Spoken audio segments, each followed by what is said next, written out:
on YouTube. Thank you so much for joining my channel, Krissy's Corner. I'm Krissy. And I know you're probably wondering, like, oh, who are you and where did you come from?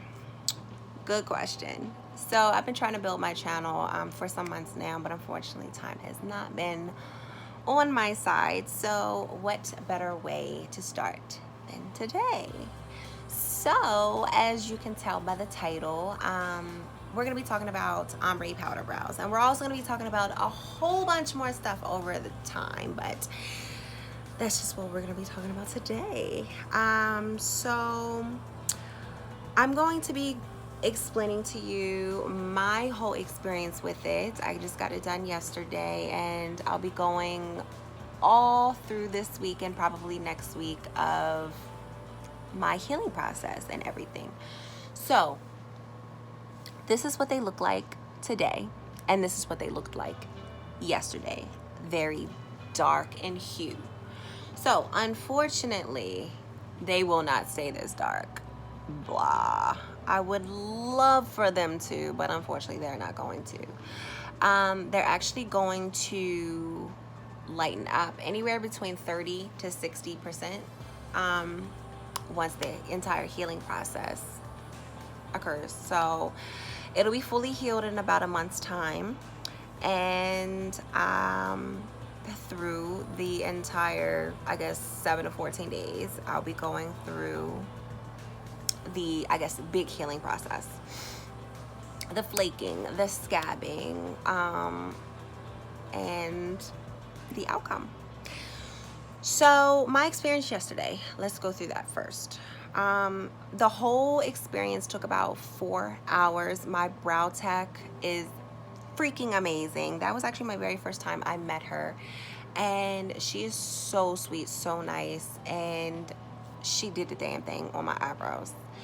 So I'm probably gonna post a picture of how my brows looked. You can really see like my brows in here. I don't have too much hair, and that's where the whole me needing to get my brows done stem from, because the lack of hair on my face, well, excuse me, not on my face, but on my eyebrows. So pretty much ombre powder brow is a semi-permanent way of doing makeup, and instead of me having to do my eyebrows every day, having to put on makeup every day, and having to act like I just woke up like this, I don't have to. I can literally say, I just woke up like this. So pretty much, like I said, the whole experience took about 4 hours yesterday. That included the paperwork, the just the shaping, the double checking, the outlining, and doing the actual shading of the procedure. She double checked with me several times just to make sure if I did like the shape of it. When she did do the shape, it was very like pointy at first, so she said, you know, just try to look through the pointiness, and do you just like the shape of it? And I'm like in awe immediately. I'm like, oh my goodness, like, why haven't you came into my life so much sooner, you know?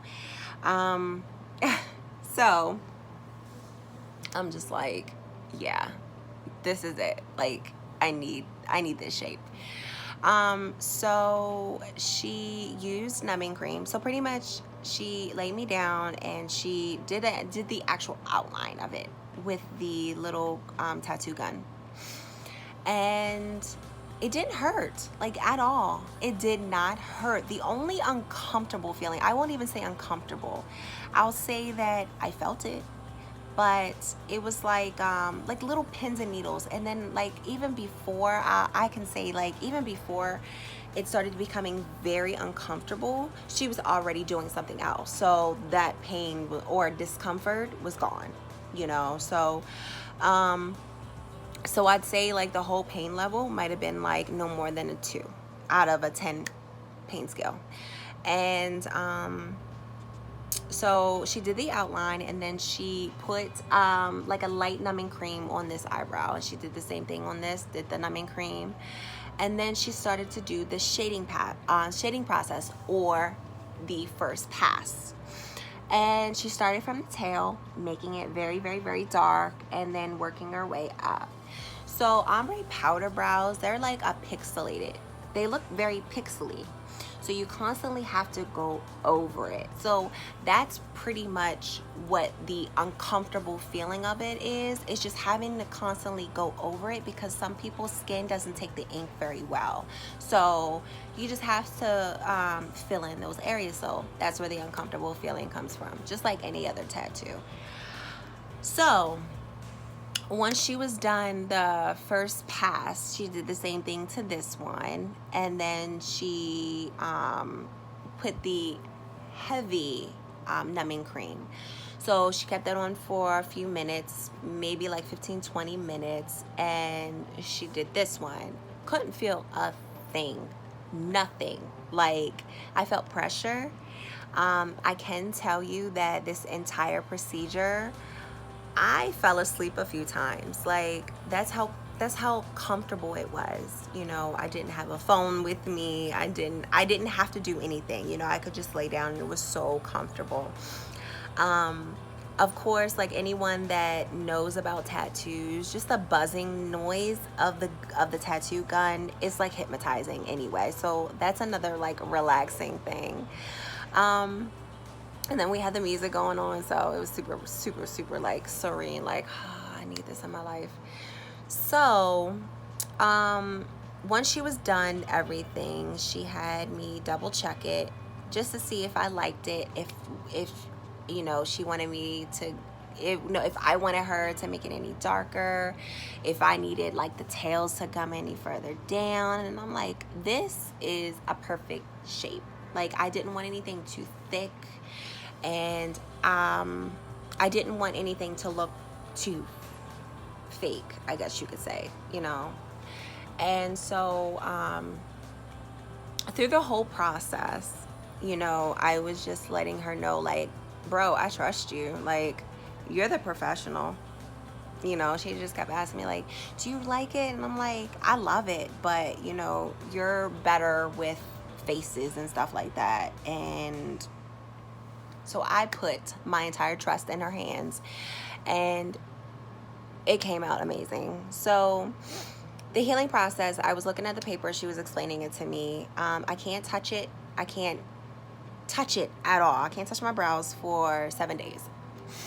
As far as like scratching them or cleaning them or anything like that. I can't get them wet at all whatsoever.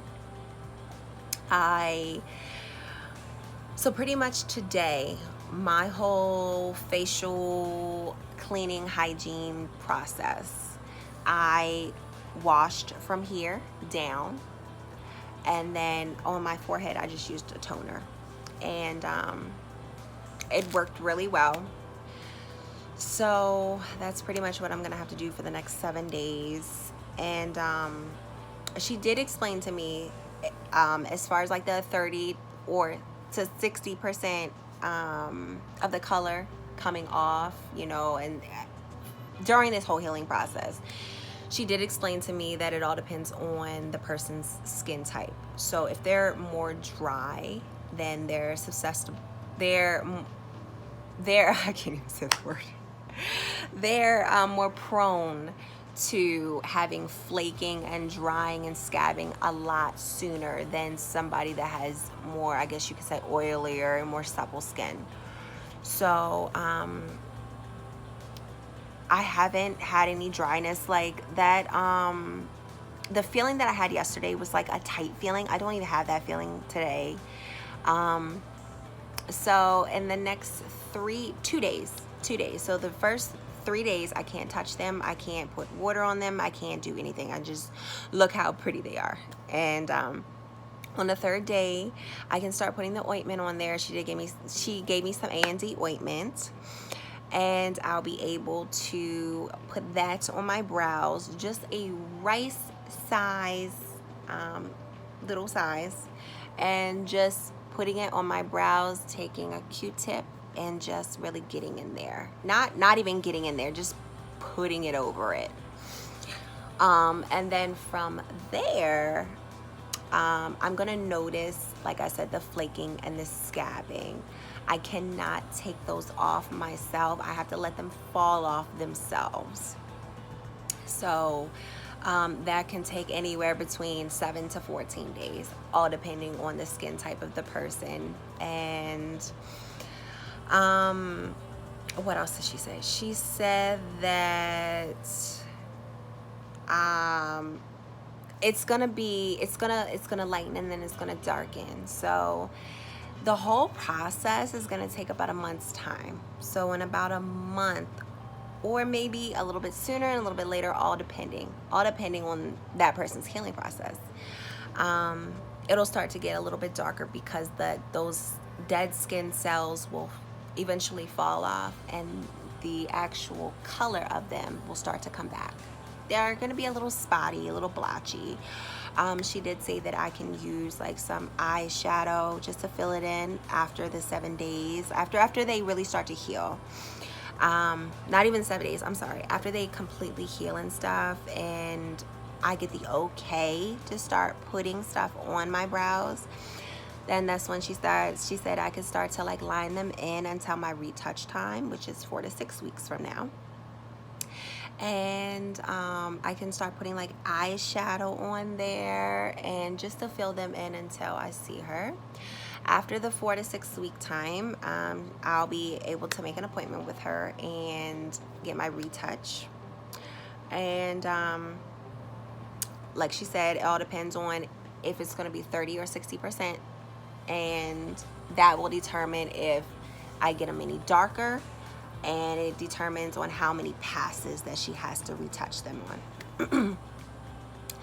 So that was my experience yesterday. Like I said, it really didn't hurt at all whatsoever. It was so relaxing, so nice. And I'll be taking selfies for my brow tech so she can like keep with the process with me, and if anything looks weird or anything, she told me just to contact her and just ask her any questions. And me and you guys will be going through this healing process together, so I'll be recording every single day what goes on. I may even record multiple times in a day just so you guys can like see the process from like morning time, or if something weird happens, and then I can record and let you guys know if something weird happens during the evening, you know. So that's pretty much it. Thank you guys so much for listening.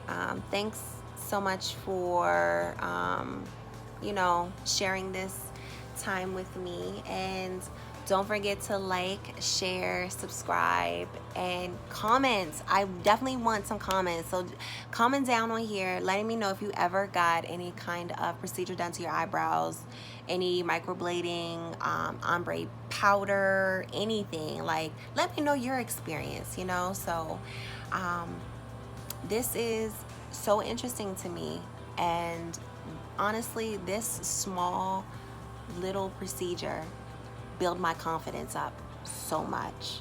You guys don't know how discouraging it is, you know, every single time when I had to do my makeup and I just had like these little scrawny eyebrows, and I just had to like it's just so annoying. So thank you, ombre powder brow gods, for getting my eyebrows to look like this. So yeah, we're gonna be going through this process together. So I hope you guys have a awesome evening, and I'll talk to you guys tomorrow. Mwah.